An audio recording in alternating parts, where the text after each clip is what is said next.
the pre-function area for our dinner service this evening. So that's the formalities very quickly. We will...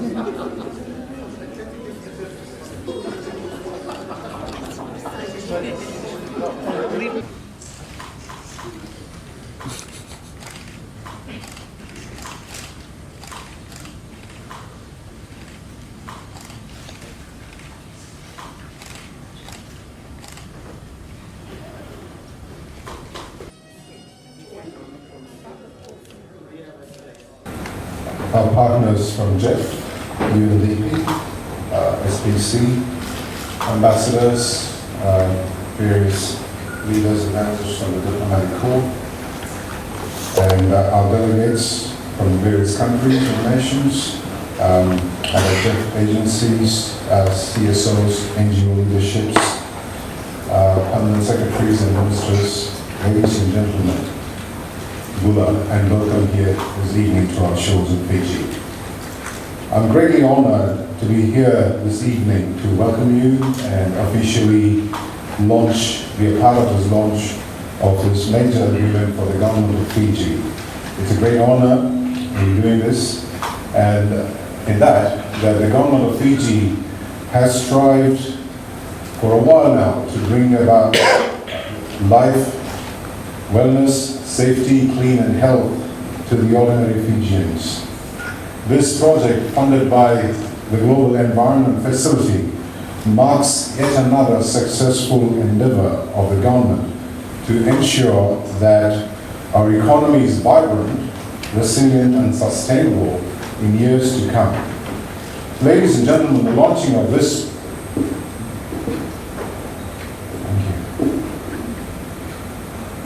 The launching of this project is implementing the Reef approach is to preserve ecosystem services, sequester carbon, improve climate resilience, and sustain livelihoods in Fiji.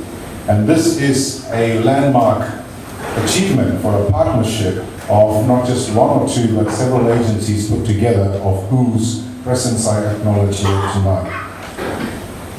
Fiji's ecosystems, ladies and gentlemen, are provided by the diverse natural resources of our beloved country, including from terrestrial, coastal and marine ecosystems. As for many of the Pacific Island countries, Fiji represents microcosms of some of the most significant development and environmental changes the world faces today. Fiji comprises, if you hadn't heard before, of 332 islands in total, with a vast marine exclusive economic zone of 1.6 million kilometers square. And as you're probably aware, a significant portion of Fiji's economy is dependent on the exploitation of Fiji's natural resource base, especially the pelagic fisheries in its exclusive economic zone, with a very limited area that we have. Without going much into what this program or this particular project would deliver for us is biodiversity, ecosystem services, and also sequestration of carbon and improve climate resilience, sustain livelihoods through the Reef management of priority water catchments on the two main islands of Fiji. The last point that I mentioned about improvement in climate resilience and of course sustaining livelihoods has had a very special meaning to all of us because of the recent TC Winston that made it even more meaningful. For so many of us it was such a blessing in disguise as well to learn from what went on after post TC Winston. One of those things the government has had a main thrust in the area is to make sure that everything we touch or say or speak will speak into economic resilience and resilience towards climate change. So whatever we do or say, we make sure that these two particular factors are taken into consideration. And so the next thing that we've done as government is take an integrated approach towards moving in everything we do. So one was, like I mentioned, economic resilience and climate change resilience. The next is how we go forward in doing that is making sure that we do it and take it in an integrated manner. If, for instance, when I was introduced, kindly by those nice words, I was introduced as someone holding a diverse portfolio. So whatever my ministry does, we've made sure that we take an integrated approach. Under my ministry, we have local government, we have environment, and we have housing. So what we do is, when we do everything together as 4 departments, inclusive on one approach. A key example would be when we take care of housing, we take care of housing in a form of economic resilience and also climate change resilience. So that there's an inclusive part, so we don't have to replicate models that we do. And it not only helps us with saving on costs, but also it helps us on saving time and makes processes quicker and faster. Another area that we also integrate and work is a whole of government approach that Fiji takes in working out such instances. In one of the sessions yesterday, I was mentioning about building in the risk factor in mitigating time delays and the factors that form a part of the reason for delays. We were talking yesterday about the delays that are seen in the taking up of the project, and we saw the graphs of how Pacific Islands had a staggered initiation or a staggered start. And that's got to do a lot with the processes that we have, the bureaucratic processes that we undertake, and also the permits and the various things that we have to undergo. That cannot change overnight. That has to go through what it has to go through. But building in mitigation through what I have just now mentioned, as to taking into account the time delays, and how this can be reduced, has become a major learning curve for us in this particular project. A key example was working through the cabinet decisions, working through vetting processes. So we've now learned how we go through it and how we get the multiple agency buy-in to be able to make things faster and quicker, all within one platform. So if you take, in Fiji's instance, we work with Foreign Affairs, we work with climate change, which now sits under Ministry of Economy, Agriculture, Forestry, Fisheries, and ourselves as well. So what we do is we take an integrated approach, all happening at once, all working together in tandem, so the time delays are avoided and minimized as well.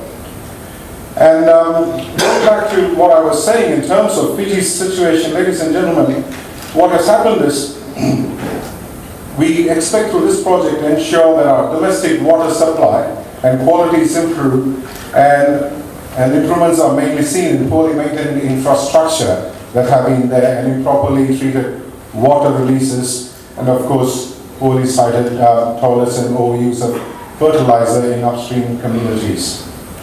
Furthermore, native forests that are threatened by climate change and fire, conversion to agriculture, and most pervasively by invasive species, especially by things like species like African tulip tree, which invades abandoned shifting agricultural sites, and open and degraded secondary forests will also be addressed through this project.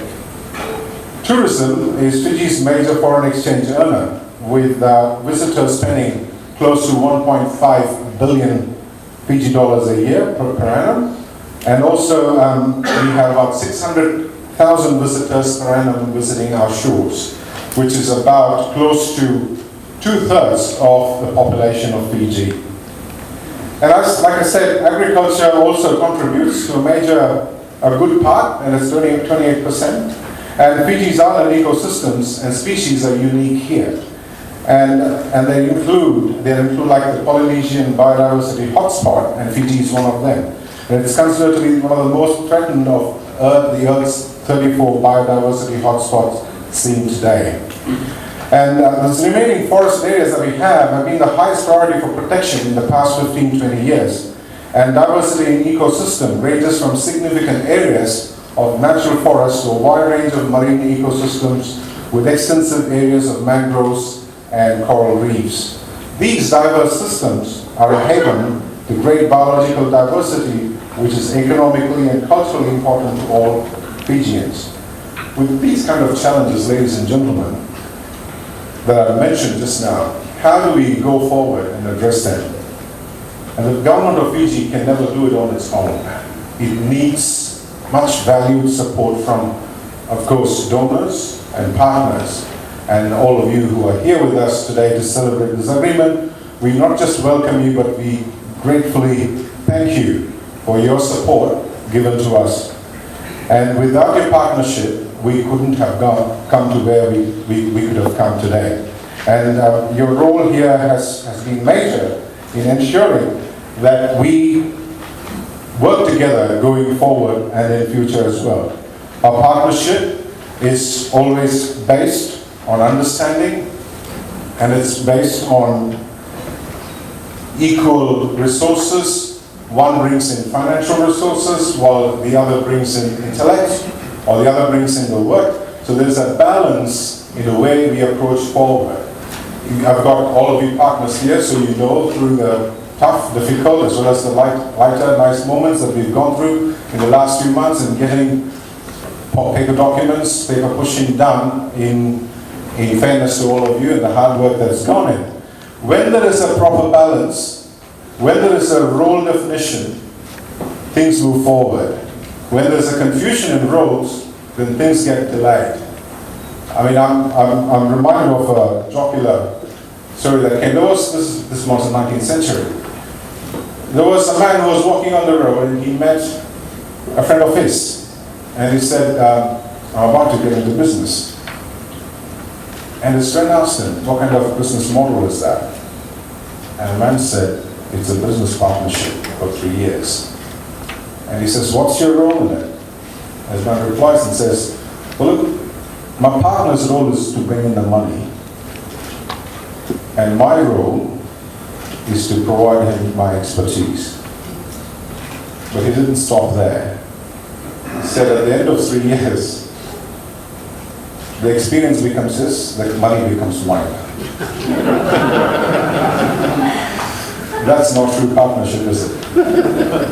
So, maintaining a balance is very key and important. It plays a very major role in all that we say. And ladies and gentlemen, we all very truly know in dealing with each other over the last few months, and I say last few months because I've been in the ministry for the last few months, and I know that things have gone stretching beyond my time. Being fair to each other, being fair to each other's strengths and abilities and weaknesses is very important. And yes, to seek perfection, but not fight towards perfection. And there are many instances where we have had difficult moments, but we've been able to talk through them and come out of them. So I especially want to thank those partners with whom we worked and with whom we argued and with whom we ended up actually ending up signing our deal today. I mean, another story comes to mind, and this didn't happen because I haven't read it anywhere. It's just a made-up story. For those of you who believe in creation, the Creator God went to Adam and he says, look, you're two alone, and I can give you, I'm about to give you a partner. I have an option. And he says, I'll give you a nice and perfect woman. A woman who will never complain. A woman who wouldn't shop too much. A woman who will be there to take care of you. And she'll never fight or argue with you. And then Adam said, okay, how much does it cost? And he says, that's the point. It's a bit expensive. It's going to cost you an arm and a leg. He says, all right, then what will I get for my side rib? I don't want an arm and a leg, I just want the side rib. So if you don't get perfection, here's a story of Adam arguing with God that what he would get for just an arm, not an arm and leg, but for a rib. He didn't want to lose his arm and leg. Guys, I can go on with stories this evening, but I just want to say this with gratitude from the ministry for all the hard work done, especially by Jeff, UNDP and SBC, who are all here tonight. And of course, for you ladies and gentlemen who are also here, who are who are here to see us undertaking this major step into this. Just a couple of things before I finish. This project will run for 4 years, and the budget is US dollars 7.4 million. and substantial co-financing from the Government of Fiji, UNDP, and conservation NGOs and SPC, for example. And we're working on this. These are to our approaches in priority catchments, like I mentioned, and will bolster Fiji's national system of marine protected areas. And MPAs is a subject that's quite dear to heart for us in the ministry. 2005, we committed in Mauritius that we would set aside 30% of our EEZs towards an MPA, towards MPAs. And back again in 2014 in Samoa, the SIDS, we further confirmed that we would still do it. It's more like this agreement that we're signing today, because we've only done 2% of this 30% so far. So that leaves us with 28% to be done. We are very determined, ladies and gentlemen, as a government, that we want to keep up to our commitments, even though the time is short. And some of those things which I'm sharing with you in the next couple of minutes will probably come of use to you, so if you want to take it back home and try it in your countries, could help you. We have a very strong concept that we have built over the last few months in engaging also with the private sector, in making sure MPAs are successful. Recently, a couple of weeks ago, I was in Hawaii and I was talking to some of the NGOs and CSOs there. And the challenges faced with MPAs is once you set it up, who manages them and how do you monitor them and where do you find resources? And in this day and age when resources are drying up all over the world, both from donor groups and from governments and from other agencies, one of the ways and means is to seek to privatize this, and that's where the world is going. They got the big bucks, and they've got the consciences, kind of cool down. So work with them in partnership to bring in something that would be meaningful for them as win-win and for us as well. And I'll give an example. This morning I was meeting with our ambassador to China, and he was mentioning about an investor from Shandong province who would like to come and invest in Fiji, the huge amount. I'm unable to disclose it now with media here in the room, but with a huge amount that will go towards a marine park and an MPA. And that would take care of not just the investment, but also going towards the monitoring and the management of an MPA once that is in place.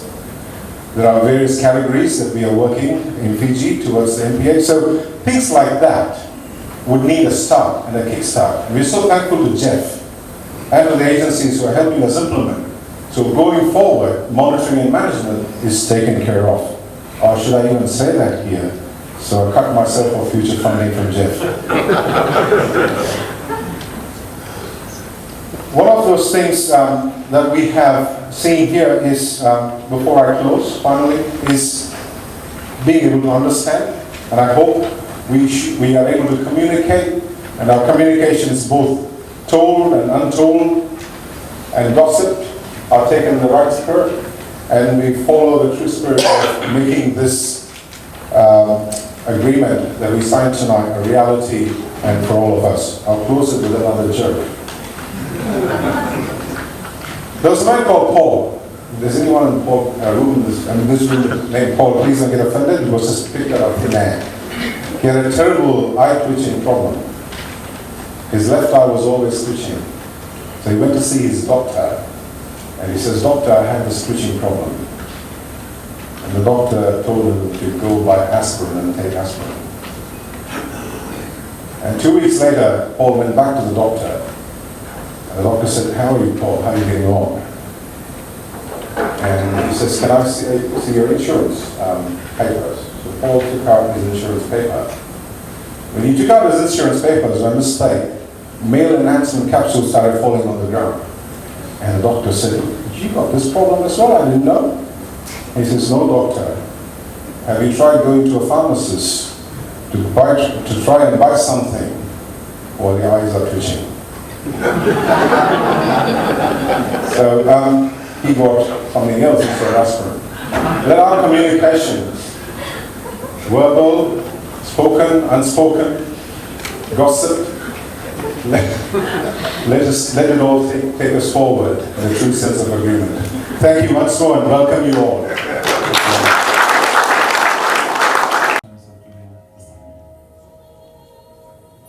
Ladies and gentlemen, this is the first of three documents that we're signing. This is the project document for Fiji's Ridge to Reef project, and as mentioned, it will. Thank you. We'll invite you for the photo op, and if we can please a round of applause, please, for this.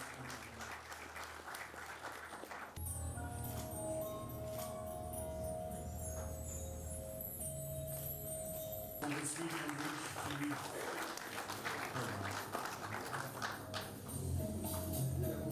Thank you very much. We will just